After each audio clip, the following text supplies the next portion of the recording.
ভাগি পৰাত এগৰাকী যুৱকৰ কলিয়াবৰত কৰিল মৃত্যু। আমাৰ নিউজৰে আপোনালোকক স্বাগতম জনাইছো। এই মুহূৰ্তত এক হৃদয় বিদাৰক ঘটনা।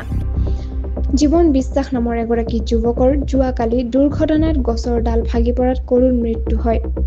গাঁওবাসীয়ে ততাতয়াকৈ চিকিৎসালয়লৈ লৈ গৈছিল যদিও তেওঁৰ জীৱন ৰক্ষা কৰিব পৰা নগ'ল। এই ঘটনাই কেৱল পৰিয়ালটোকেই নহয় সমগ্ৰ গাঁওখনক শোকত পেলাইছে।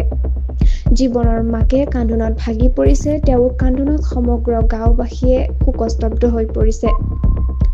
জীৱনৰ মাকৰ 3গৰাকী সন্তান আছিল। তেওঁৰ প্ৰথম সন্তান বিদ্যুৎ শ্বৰ্ট কৰাৰ ফলত মৃত্যুবৰণ কৰে। দ্বিতীয় সন্তান শৌচাগাৰৰ গাঁত খান্দিবলৈ গৈ মৃত্যুমুখত পৰে।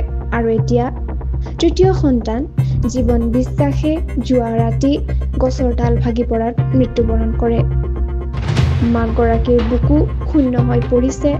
মাতৃৰ কান্দোনত ভাগি পৰিছে গাঁওখন। তেওঁৰ চকুত বৰ্তমান কেৱল শোক আৰু বুকুত স্মৃতি। স্থানীয় লোকসকলে গভীৰ সমবেদনা প্ৰকাশ কৰিছে। স্থানীয় প্ৰশাসনে ঘটনাটোৰ তদন্ত আৰম্ভ কৰিছে বুলিও জনাইছে। আমাৰ চেনেলৰ ফালৰ পৰা পৰিয়ালটোলৈ গভীৰ সমবেদনা জনাইছো। আপোনালোক সংযুক্ত হৈ থাকক কলিয়াবৰ নিউজ চেনেলটোৰ লগত। চেনেলটো লাইক, কমেণ্ট, শ্বেয়াৰ, ছাবস্ক্ৰাইব কৰিবলৈ নাপাহৰিব। ধন্যবাদ।